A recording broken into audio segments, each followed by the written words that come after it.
Semuanya mustahil. Eh, Tadi Pak Budi mengatakan Mika sama Rut ya Pak ya? Duluan mana gitu ya? Betul nggak Pak? Duluan mana Pak Mika sama Rut Pak?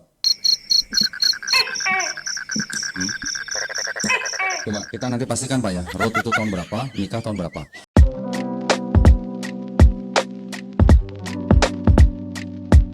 Assalamualaikum, selamat datang kembali di channel ini. Balik lagi dengan saya Luis Budi Prastio. Kali ini saya akan bahas satu pertanyaan penting, satu hal yang esensial. Kenapa kita harus belajar doktrin? Nah, banyak orang kan males ya disuruh belajar doktrin, alasannya ribet. Aduh, banyak hal lah. Pokoknya nggak perlu doktrin-doktrinan lah. Pokoknya saya tahu.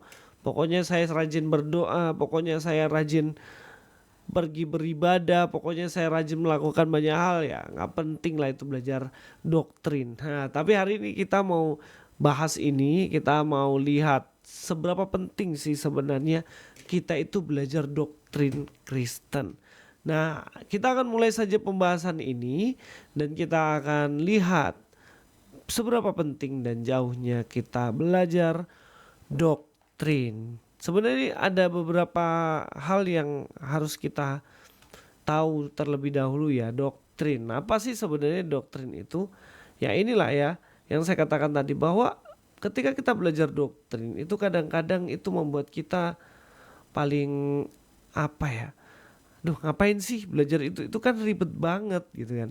Ya, mendengar kata doktrin ini ya mungkin terasa berat seringkali ya, sulit lah Kak, aduh kalau mau bahas yang begitu-begitu kan rumit banget gitu kan, atau bahkan membosankan, aduh bahas yang lucu-lucu lah gitu kan, yang lucu-lucu daripada bahas yang dogmatika yang ribet, terlalu banyak a i u e o nya, ya mending kita yang simple dan gampang-gampang aja lah. Namun kita harus tahu ya bahwa doktrin itu sebenarnya hanyalah rangkuman ajaran Alkitab tentang topik tertentu. Jadi sebenarnya dogmatika itu, doktrin itu memudahkan kita untuk memahami keseluruhan Alkitab. Kan doktrin itu sudah disistematikan ya. Jadi contohnya belajar tentang doktrin keselamatan. Nah, doktrin keselamatan itu kalau kita mau bahas dari Kejadian sampai Wahyu, kita mau belajar itu, membaca itu, berarti kita kan butuh waktu yang lama untuk memahami itu kan. Nah, oleh karenanya untuk cari jalan pintasnya kita belajar yang namanya doktrin tadi. Doktrin ini sudah dikelompokin nih alur berpikirnya seperti ini dan lain-lain, itu sudah terangkum dalam doktrin atau misalnya doktrin keselamatan. Maka itu akan membahasin tentang keselamatan semuanya. Tapi bukan berarti sudahlah saya sudah belajar doktrin, nggak perlu saya baca Alkitab. Enggak. Jadi doktrin ini untuk kita memahami secara garis besarnya, tapi tetap kita harus ada yang namanya pembacaan Alkitab. Kenapa? Supaya kita ini bukan hanya menjadi orang yang cuman istilahnya tahu doktrinnya tapi tidak tahu keseluruhan isi Alkitab gitu loh. Jadi sebenarnya kalau dibilang ribet, ya sebenarnya nggak ribet juga gitu loh. Kita aja yang terlalu berpikir terlalu jauh seperti itu. Ya, yang pertama alasannya kenapa kita harus belajar doktrin. Alasan yang pertama yaitu agar tahu isi Alkitab. Nah, ini penting. Dengan mempelajari doktrin, kita dapat melihat gambaran besar dari pesan Alkitab serta mengerti bagaimana setiap bagian saling berkaitan. Nah, supaya kita tahu nih, Alkitab tuh isinya ini semua. Alkitab tuh isinya penting. Ini saya tahu tentang keselamatan, tentang dosa, saya tahu tentang anugerah, saya tahu lagi tentang Alkitab dan lain-lain. Itu semuanya karena kita belajar doktrin itu. Kalau kita tidak belajar itu ya kita nggak akan tahu gitu, dan ribet. Nah, ini saya akan tunjukkan satu video ya. Ini video, ini ketahuan sekali kalau dia itu ya tidak belajar ya. Ya, ini perdebatan Nih, yang sekian banyak nih Pak seru yang ya. harus saya jelaskan nih. Untuk Mika 5 ayat 2 nih. Ya. Saya secara cepat aja Pak ya. Nanti kalau Bapak mau diskusi sama saya berdua boleh. Nanti kalau Bapak sadar saya nggak bilang-bilang dulu nggak apa-apa. Oke. Ini pengantar nih Pak, Mika 5 ayat 2 nih. Di TB, Matius 2 ayat 1, 5 dan 6. Sesudah Yesus dilahirkan di Bethlehem dalam tanda saya garis bawahi Pak ya. Ayat 5, mereka berkata kepadanya, di Bethlehem. Ayat 6, engkau Bethlehem. Semua menulis kata Bethlehem sebagai nama kota. Di KJV juga sama, Bethlehem, Bethlehem, Bethlehem.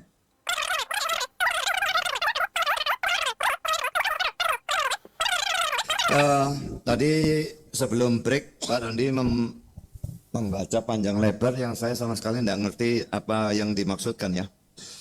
Tapi menurut saya Alkitab ini mau dibaca dari sini ke sini atau dari belakang ke depan atau mau dibolak-balik begini, tidak akan mungkin membuktikan bahwa Mika pasal 5 ayat 2 itu pengenapannya adalah Rut.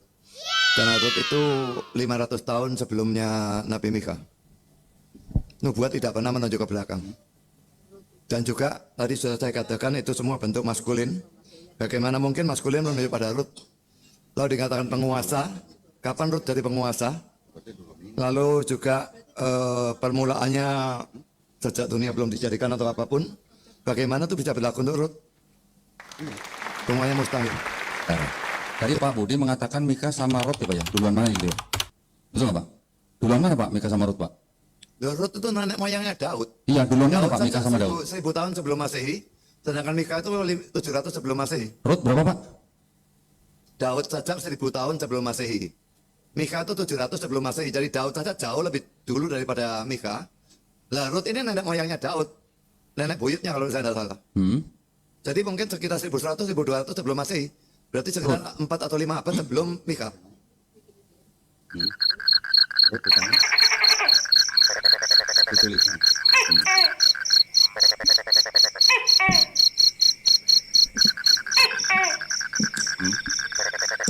Coba kita nanti pastikan Pak ya, Rut itu tahun berapa, Mika tahun berapa. Kalau Bapak bilang Rut di abad ke-8 sebelum Masehi betul. Kalau yang Rut saya lagi pastikan.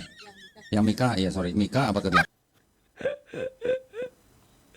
Ya itulah ya kira-kira ya. Memang kocak nih ya, koplak juga dia nih. Nah, dia mengatakan bahwa di situ kan dibilang kalau nubuatan Mika yang akan lahir di Bethlehem dan lain-lain itu, padahal itu kan untuk Mesias ya. Tapi di situ Donditan ngotot itu nubuatan untuk Rut. Makanya di situ Pak Budi Asali bilang, Mika itu ada sekitar tahun 700-750. Itu Mika. Daud itu ada 1000. Dan juga kalau kalian tahu itu Rut itu sekitar 1200-an. Bagaimana mungkin Mika menubuatkan Rut gitu loh. Itu sesuatu yang tidak mungkin secara kronologis kebalik gitu. Bagaimana ada seorang contohnya Mika. Mika nubuatkan nenek moyangnya. Kayak saya hadir sekarang saya menubuatkan bahwa Indonesia akan merdeka tahun 1945. Saya nubuatkan itu. Kan itu lucu, itu koplak gitu loh. Karena nubuatan pasti selalu ke depan, ke belakang. Itu namanya sejarah. Jadi itulah kesalahan Donditan. Kenapa? Karena dia nggak belajar dogmatika gitu loh. Ini karena sok-sok pintar, sok tahu ya salah. Makanya Donditan itu sebenarnya banyak data-datanya ngawur dan salah. Tapi karena manusia-manusia yang tidak belajar dogmatika, doktrin, manusia-manusia yang tidak dan kurang pengetahuan ini, percaya aja sama yang namanya Donditan. Nah itulah dia celakanya. Nah itulah problemnya dan itulah masalahnya. Makanya kita lihat itu tadi kan konyol kan. Konyol gak sih? Konyol. Seperti yang saya jelaskan tadi. Rut ini katanya, Mika ini katanya menubuatkan Rut. Padahal Rut ini hidup sekitar zaman hakim-hakim ya. Mungkin 1100 atau tahun 1000 lah ya. 1200 mungkin sekitar itulah. Nah kisahnya kan dicatat dalam kitab Rut. Kitab Rut itu ada. Dia itu nenek buyut dari Raja Daud gitu. Jadi neneknya nih. Ini nenek buyut di atasnya Daud. Lah terus Mika ini kan hidup di bawah sekali. Hidup sekitar abad 8, kira-kira 750, 700 sebelum Masehi. Sejaman dengan Nabi Yesaya. Ya, ini anak-anak buah semua ini. Bernubuatan pada masa Raja Yehuda seperti Yotam, Ahaz, Hizkia. Ini jauh setelah Daud gitu. Daud sudah mati baru ada raja-raja ini. Bagaimana mungkin Mika menubuatkan nenek moyangnya? Ya itu yang namanya koplak. Nah itulah yang namanya orang tidak tahu masa nubuatan ke belakang. belakang gitu. Ini jelas kekeliruan dan kesalahan. Makanya penting sekali belajar yang namanya dogmatika.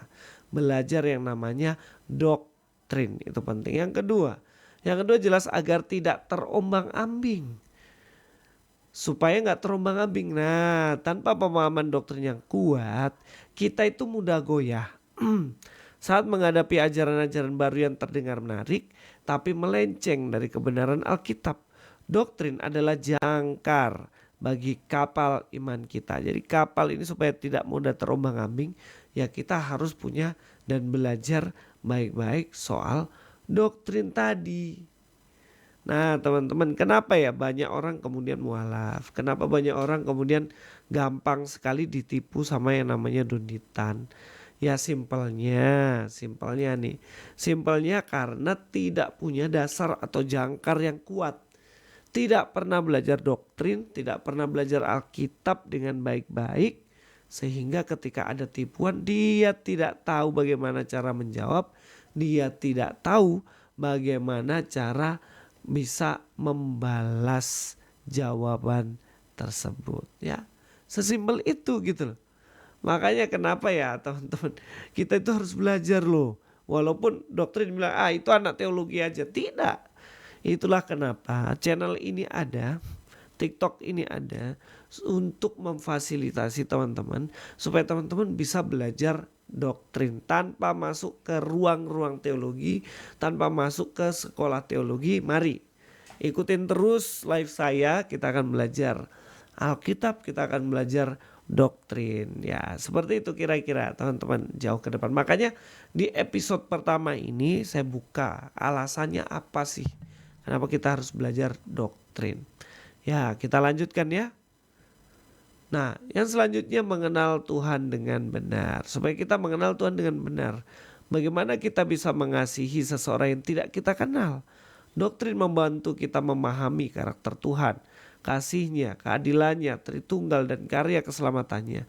Iman tanpa doktrin seringkali hanya emosi sesaat. Jadi doktrin ini membantu supaya teman-teman tahu kepada siapa kita itu percaya. Supaya kita tahu siapa sih sebenarnya yang kita percaya itu gitu. Karena tanpa itu ya kita tidak akan kenal Tuhan kita. Memang pengenalan melalui Alkitab ya harus. Tapi doktrin itu kan diambil dari Alkitab. Mari kita belajar Alkitab tapi secara ringkas kita belajar melalui doktrin-doktrin yang ada. Supaya kita mengenal Tuhan yang benar. Karena bisa jadi kita mengenal Tuhan yang salah. Banyak loh.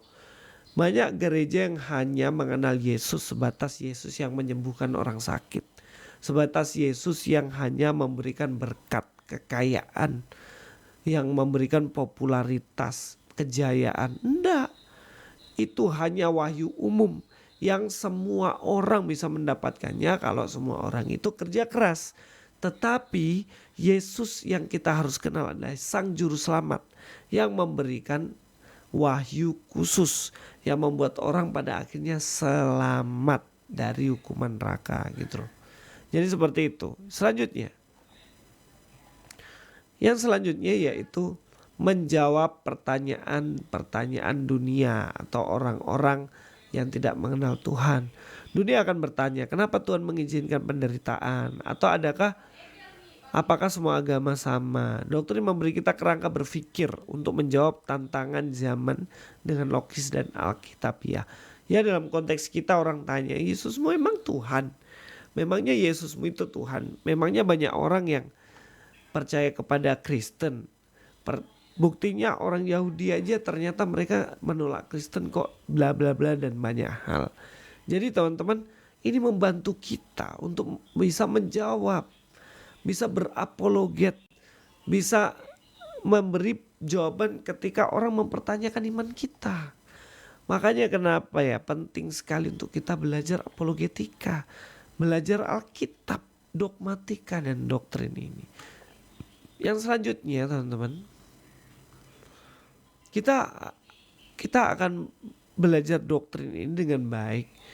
Tidak hanya supaya kita bisa menjawab, tapi supaya kita juga memiliki perilaku yang benar. Dasar perilaku etika. Apa yang kita percayai, doktrin akan menentukan bagaimana kita berperilaku. Jika kita mengerti doktrin tentang gambar Allah dalam diri manusia, kita akan lebih menghargai orang lain. Artinya apa? Kalau kita mengerti bahwa kita ini diciptakan segambar serupa orang, kita nggak akan hina orang lain gitu. Kalau kita mengerti dogmatika tentang Allah itu adalah kasih, maka kita juga akan bisa mengasihi orang lain. Seperti itu. Ya kurang lebih seperti itulah. Selanjutnya, apa sih sebenarnya alasan kita belajar dogmatika? Dogmatika itu selain etika, selain kita juga menjawab pertanyaan dunia, selain kita mengenal Tuhan, selain kita tidak terombang-ambing, dan supaya kita juga